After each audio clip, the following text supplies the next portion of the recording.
saya setelah melihat berita di media bahwa penuntut umum menuntut kepada kedua terdakwa dengan tuntutan 1 tahun penjara, dan disampaikan juga pasal yang disangkakan dalam tuntutan itu adalah pasal 353 ayat 2. Di sana saya yang pertama memang apa yang saya katakan sebelumnya bahwa ini banyak kejanggalan semakin memperlihatkan. Tentunya secara pribadi saya sejak awal serangan saya sudah pernah mengatakan bahwa saya tidak ingin serangan kepada saya ini mengganggu saya dalam berjuang memberantas korupsi ke depan. Terkait dengan tadi yang saya katakan tuntutan yang disampaikan oleh jaksa penuntut 1 tahun penjara, ini tergambar sekali bahwa proses persidangan berjalan dengan aneh, berjalan dengan banyak kejanggalan dan lucu saya katakan. Kenapa? Kita bisa melihat serangan kepada saya ini serangan atau kalau mau dikonstruksikan sebagai suatu perbuatan penganiayaan yang paling tinggi levelnya.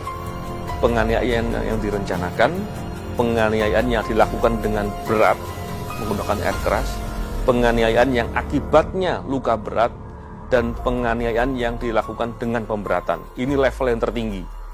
Bayangkan, perbuatan selevel itu yang paling maksimal itu dituntut 1 tahun. Dan terkesan penuntut justru malah bertindak seperti penasihat hukum atau pembela dari terdakwa. Ini suatu hal yang tentu harus diprotes, harus dikritik. Emosional terkait dengan hal ini tidak. Saya melihat ini hal yang harus disikapi dengan marah. Kenapa?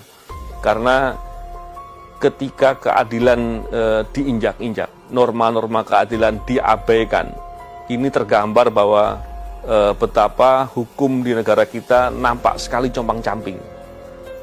Ini tentunya berbahaya sekali, karena kita tahu bahwa penegakan hukum, membangun proses penegakan hukum di suatu negara, tanggung jawabnya ada di Bapak Presiden.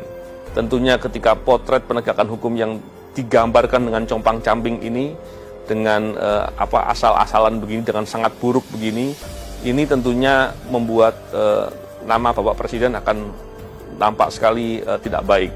Oleh karena itu saya berharap tentunya hal ini tidak boleh dibiarkan.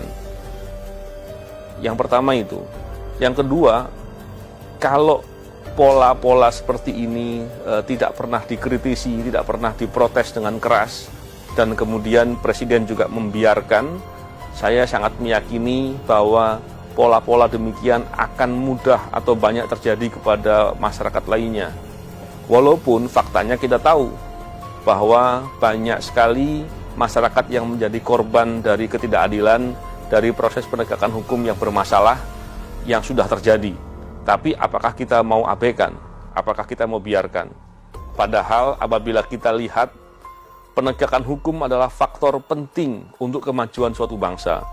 Kita melihat bagaimana upaya dari pemerintah untuk membangun di semua bidang ekonomi, bidang politik, sosial, dan lain-lain. Tapi apabila penegakan hukumnya bermasalah, proses penegakan hukum, sistem penegakan hukum, dan bagaimana realisasi penegakan hukum di masyarakat itu ternyata bermasalah, maka kita sulit sekali untuk bermimpi sektor-sektor lain bisa menjadi baik. Penyidik Komisi Pemberantasan Korupsi Novel Baswedan mengkritik keras proses penegakan hukum di Indonesia bila berkaca pada tuntutan ringan bagi 2 terdakwa kasus penyiraman terhadap dirinya. Novel mengatakan tuntutan ringan itu menunjukkan buruknya penegakan hukum di Indonesia karena norma keadilan diabaikan selama jalannya persidangan. Saya melihat ini hal yang harus disikapi dengan marah. Kenapa? Karena ketika keadilan diinjak-injak, norma keadilan diabaikan. Ini tergambar bahwa betapa hukum di negara kita nampak sekali compang-camping, kata Novel Baswedan. Menurut Novel Baswedan, Presiden Joko Widodo harus turun tangan memperbaiki hukum yang compang-camping tersebut. Ia khawatir tanpa perhatian dari presiden, peristiwa yang dialaminya itu akan berulang dan turut dialami oleh masyarakat lain.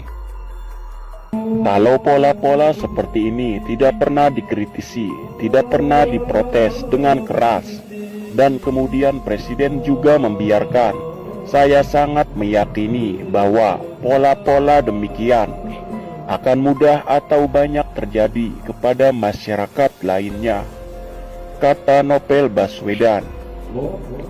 Ia pun kembali mengungkit kejanggalan-kejanggalan dalam proses persidangan yang menurutnya sudah cukup membuktikan bahwa aparat penegak hukum yang menangani kasusnya itu bermasalah. Bukankah sejak awal Bapak Presiden memberikan perhatian soal ini, tapi kemudian mempercayakan kepada aparatur yang sudah bekerja? Bukankah sudah sangat cukup alasan untuk menunjukkan bahwa aparatur bekerja dengan bermasalah di sana sini, kata Novel. Dan ini faktor yang paling penting. Bahkan dalam proses upaya memberantas korupsi, masalah penegakan hukum itu menjadi hal yang penting sekali. Tentunya yang saya katakan ini hal yang hal yang komprehensif, hal yang lebih luas, dan saya berharap kita semua bisa melihat ini sebagai permasalahan. Sekali lagi, saya tidak hanya melihat ini dari kepentingan saya pribadi, tapi saya melihat ini sebagai kepentingan semua orang, terutama karena serangan kepada saya ini adalah upaya untuk menyerang pemberantasan korupsi, dan ini berbahaya. Bahkan kalau kita lihat di era-era belakangan ini, pemberantasan korupsi di Indonesia sedang menjadi masalah yang sangat luar biasa. Bahkan kita tahu dengan terang benderang upaya penghambatan, upaya penghadangan dilakukan dengan masif. Di tengah banyaknya potensi-potensi korupsi, bahkan perbuatan-perbuatan korupsi yang terjadi. Tentunya keprihatinan ini adalah keprihatinan kita semua, dan sekali lagi saya sangat prihatin dengan adanya proses persidangan yang sekarang sudah masuk di masa penuntutan yang berlangsung seperti itu. Keprihatinan ini bukan pertama kali, tapi sudah saya sampaikan berulang kali, dan ini sudah banyak kejanggalan-kejanggalan yang terjadi. Saya kira apakah ke depan situasi itu akan berubah, apakah kemudian prosesnya akan menjadi baik? Bagi saya yang penting adalah saya tetap akan berikhtiar untuk berbuat. Saya akan melakukan protes-protes sebagaimana mestinya dengan cara-cara yang benar. Karena apabila nanti hal itu tidak terjadi, bagi saya telah melakukan apa yang harus saya lakukan. Dan apabila prosesnya putusan kemudian berjalan seperti keadaan sekarang, maka itulah potret dari penegakan hukum di Indonesia, dan ini harus menjadi keprihatinan kita semua. Bagi saya ingin mengajak semua kalangan masyarakat untuk bisa mengkritisi hal seperti ini, baik kasus ini maupun kasus-kasus lain yang menunjukkan ketidakadilan, menunjukkan suatu perbuatan yang menggambarkan potret penegakan hukum yang compang-camping. Oleh karena itu, dengan semangat upaya memberantas korupsi yang baik ke depan, tentunya saya mengajak kepada semua kawan-kawan yang berjuang untuk memberantas korupsi untuk tetap berani dan konsisten. Karena orang-orang yang terlibat dalam perilaku korupsi, koruptor dan kawan-kawannya, mereka berharap kita semua takut dengan kejadian ini. Kita semua menjadi melemah, dan kemudian mereka bisa dengan semaunya sendiri merampok dan menjarah uang rakyat, harta dari bangsa dan negara. Saya kira itu hal yang menjadi concern bagi saya, dan sekali lagi kejanggalan demi kejanggalan yang saya catat, saya umumkan ke media, kepada publik setiap waktu dan setiap tahap, itu semakin tergambar, dan ini semua saya minta untuk menjadi perhatian dan kita menjadi catatan bagi kita semua. Semoga ini bisa menjadi upaya perbaikan. Saya tidak tahu perbaikannya akan seperti apa, tapi tentunya dalam kesempatan ini saya juga mendesak kepada Bapak Presiden, apakah masih tetap akan membiarkan apakah terus kemudian akan turun untuk membenahi masalah-masalah seperti ini? Bukankah sejak awal Bapak Presiden memberikan perhatian soal ini, tapi kemudian mempercayakan kepada aparatur yang sedang bekerja? Bukankah sudah sangat cukup alasan untuk menunjukkan bahwa aparatur bekerja dengan bermasalah di sana-sini? Saya kira itu ingin saya sampaikan.